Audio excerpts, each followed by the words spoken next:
Is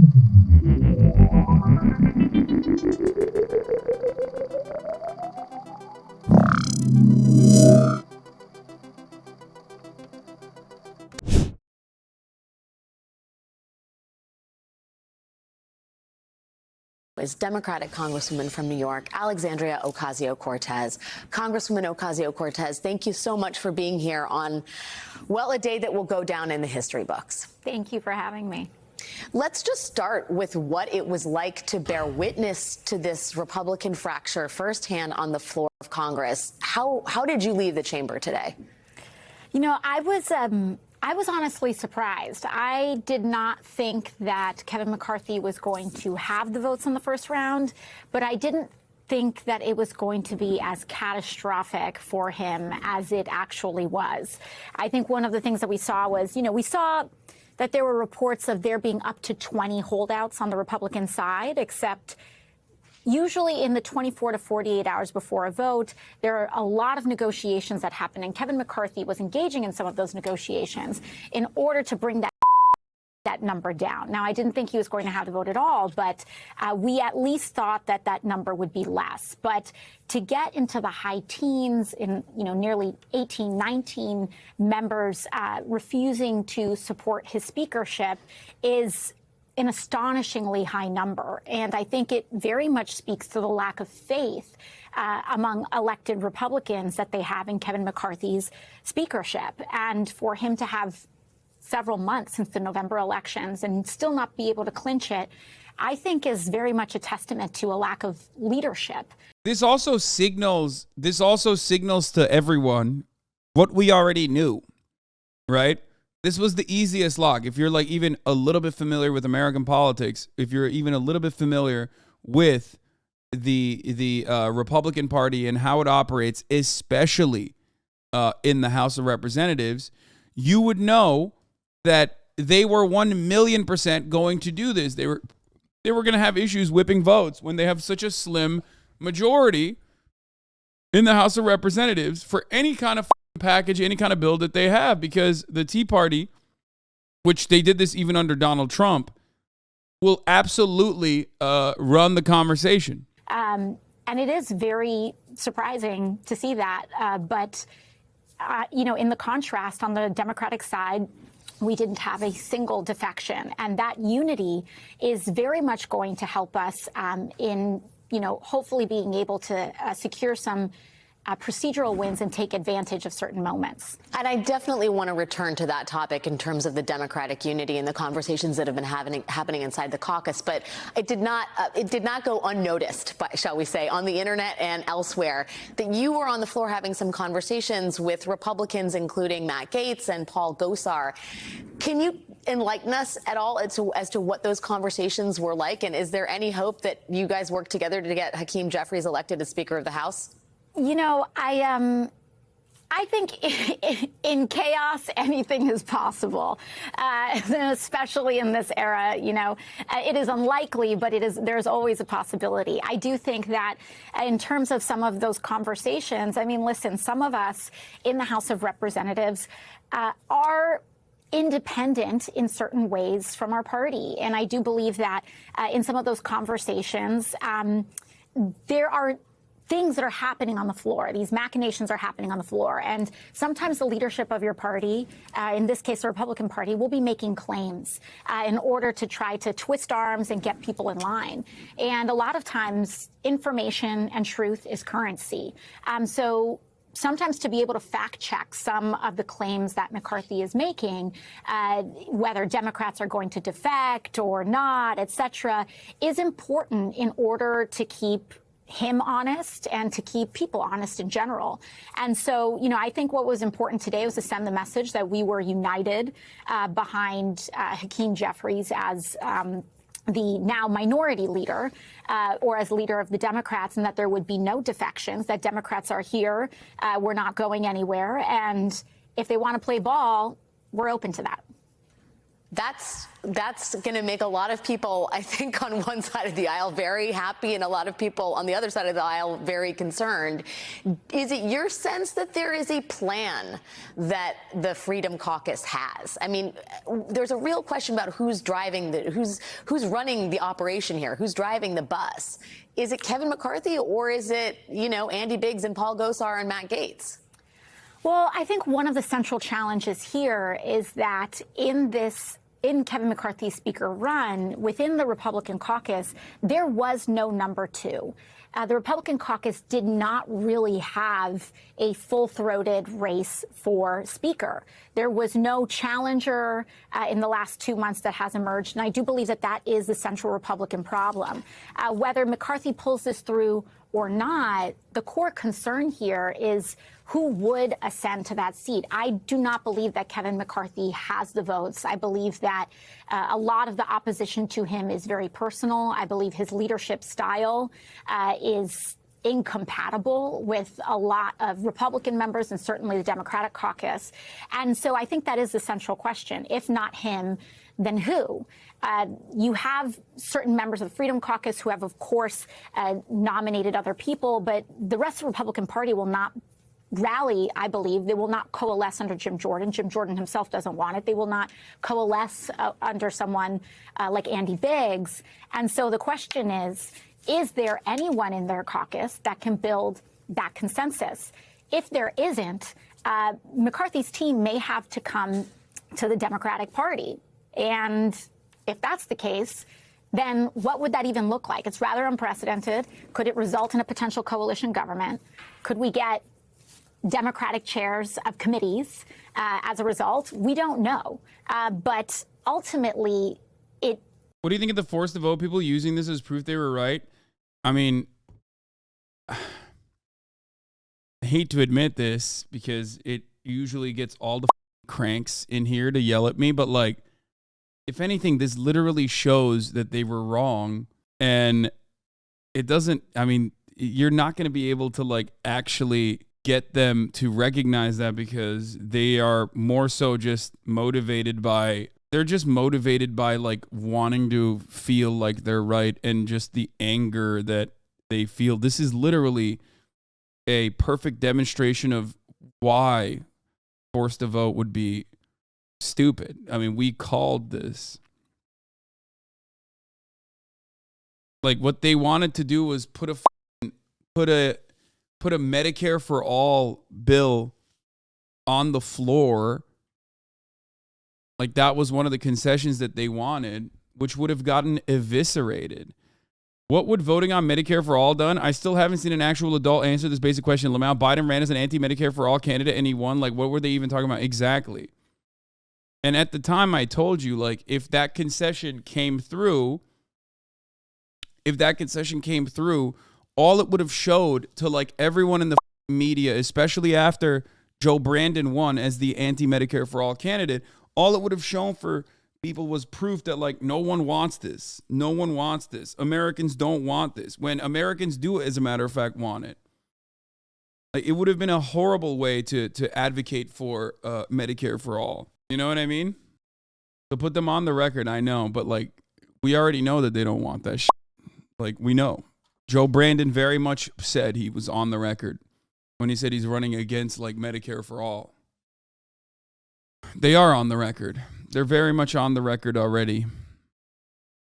What we saw here today is that in the last 2 months and now, Kevin McCarthy failed to unite his caucus and failed to even, I think he failed to respect the power of the Freedom Caucus enough as well. They are members of his party in order to build that coalition together. He failed as a coalition builder not once, not twice, but 3 times. And we reconvene tomorrow morning.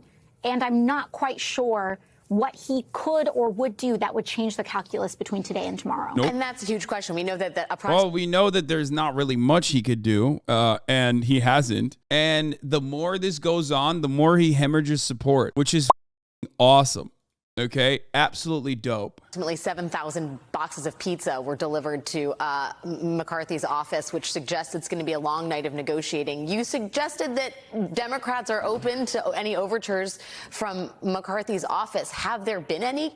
Are you at liberty to say whether there are even preemptive conversations going on? No, I think open is a generous term. I'm not saying necessarily that our party is signaling in openness just yet, but really it's about the cards that are in McCarthy's hands. And if he chooses to approach the Democratic caucus, then that would be a negotiation in and of itself for potential coalition government. But again, this is very much an unprecedented time. In your opening, you discussed what happened in 1855. The last time this happened was in 1923. And so we really have not seen many times in American history. And it is not a coincidence that they are times of division, times of extraordinary strife, disenfranchisement, and inequality. And I think that these are things that the Republican caucus is very much contending with. I also want to note that some of the requests made by these Republican holdouts are also small d Democratic in nature in terms of the rules of the House. You know, over a very long period of time, the concentration of power in the House of Representatives has concentrated to an extraordinary amount in party leadership of both parties. And what we see from the House Freedom Caucus is their attempt, however guided, misguided, destructive, constructive, whatever your perspective is, they are making attempts to reform the rules of the House in a way that would dilute McCarthy or the Speaker's power. And this part is also kind of true as well. But like, I mean, they're just doing it for nefarious purposes. They're doing it for nefarious reasons. But, you know, elevate the power of of individual members in the House. And that, I think, is an essential crux that is part of the rub here in their inability to create an agreement. So, you know, if McCarthy really wants this, he really needs to look at how he can get to the 218 that he needs. And you got to find that math somewhere. If you can't get those votes from the House Freedom Caucus, and he has provided many concessions, and it's just not working out. I got to ask you, you know, getting concessions from leadership can be done in many ways. And the House Republican Freedom Caucus has chosen a pretty public and fractious way to gain concessions. What happened on the Democratic side of the aisle in terms of this unbelievable unity in a very big tent party? I mean, what was the conversation like between parts of the Democratic Party that are much further left, much more progressive than some of this more centrist leadership, and in particular? Yeah, I mean, Nancy Pelosi is a significantly better whip. We've talked about this before. As a matter of fact, like that's kind of what makes her so evil and so awful as like a politician.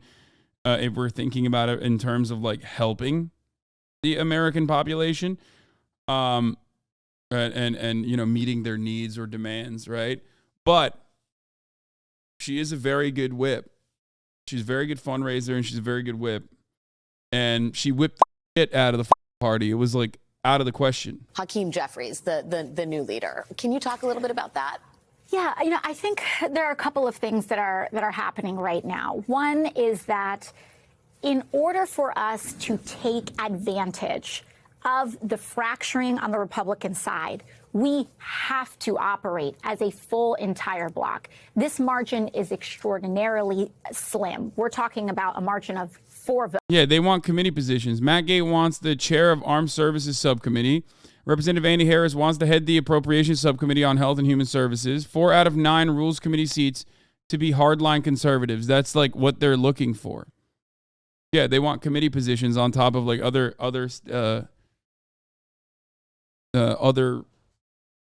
things that they've asked for, concessions that they've asked for. I mean, hey, they're playing hardball, baby. They're playing hardball. They're playing politics. Votes.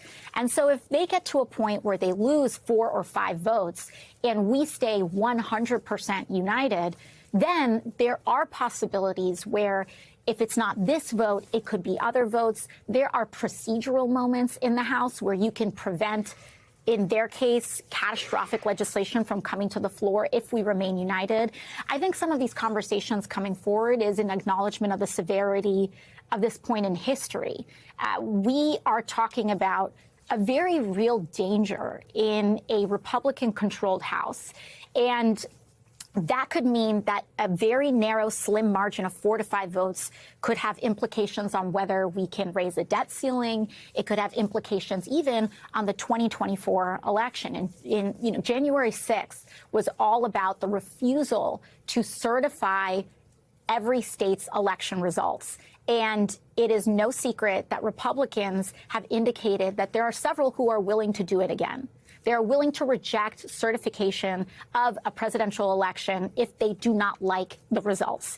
And I believe that on the Democratic side, the acknowledgement of how fragile our democracy is in this moment is a critical part to that unity. We absolutely have differences, but I think a willingness to put that aside in order to figure out how we can navigate and exploit some of these major moments to advance really the issues of working people, raise wages, protect health care, and really defend a lot of the gains that we have made in the last 2 to 3 years is going to be very critical. Yeah, it's so important to underscore the fact that the last time this happened beyond 1923 was the eve of the Civil War, and it really does feel like an inflection point in terms of major social issues, race, identity, the whole lot. No one knows. Yeah, last time this happened, the parties were not as united internally, okay? Party lines back in the day in the United States of America were more aligned with, they were not as aligned, okay, as they are now. This is something that you need to understand. This is something that I briefly mentioned in the beginning of the broadcast as well. Back in the day, you had Republicans in the North that were more progressive, and you had Democrats in the South that were more racist and significantly, more conservative. Parties back in the day, literally, or legislators back in the day, cared more about their internal constituency, their immediate geopolitical struggles, significantly more than just towing the party line. This was why there was a lot of struggle internally within parties. Okay, I'm not even just talking about the party ideology changing, because that is a very hyper simplistic way of looking at it. Like the Democratic Party became the woke party, the Republican Party is no longer the woke party, is actually a very simplistic way of looking at it. Okay, it didn't just like flip. That is, it's a reductive way to look at it. It's a simplistic way to look at it.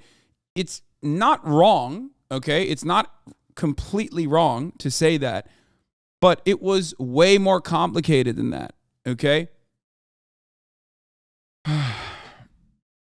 So,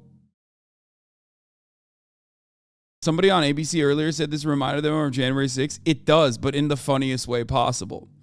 This actually does remind me of January 6th. Why? Because it's disruptive in the funniest way, because it's like disrupting a symbolic thing that you have to do. You know what I mean? It's like it's totally just like it's totally just a symbolic thing. Like, oh, who the Speaker of the House is going to be, like voting for that. Like everybody knows who's going to be, right? Whereas it's like goalless, okay? It's just pure mania. It's being done to disrupt a purely symbolic function of the government. It is identical. It is identical in that regard, okay? Less chaotic, less death, but overall, it's kind of similar in that regard. Like January 6th was aimless when you think about it. I said it at the time. What, you think if they stopped the votes from being officially certified by the vice president, that like all of a sudden Trump was going to be the president? No, that was never going to happen, right? Like if they were successfully able to stop the process, which they did, what, you think Americans were going to magically go, oh, well, I guess they didn't certify the results? No, it was pure symbolic. It was like a bullshit thing that they have to do. And this is pretty much identical to that. No matter what happens, no matter whether it's Jim Jordan Byron Donalds or whoever the fuck you want to put forward as the new Speaker of the House, even if it's not Kevin McCarthy, the function of the Republican Party in the House of Representatives is not going to fundamentally change. It's going to be the exact same thing, no matter who the fuck the Speaker of the House is. So you're basically just like delaying that process. Okay? That's it. That's it. It doesn't matter. It's the same thing. It's Hunter Biden dick pics committees. It's going to be Hunter laptop, January 6 committees, impeach Joe Biden. That's it. That's it. So let him fight. Bro, you know what this is? I hate to be super lib dub here, but this basically is Ron Swanson in Parks and Recreation, okay? A libertarian who is working in this like local government position who internally tries to disrupt the process, right? That is exactly what these guys are doing. I mean, that character is written off of guys like this. You have these weirdo right-wing conservatives who are like, I'm a part of the government because I want the government not to work, okay? So that's what they're doing. It's what they would do regardless of who the Speaker of the House is. And this is an opportunity for them to basically, yes, as you correctly called out, commit political arson. Because like they have no genuine worldview. They have no political aspirations. The goal is just to basically hold, block, push, and farm their donors.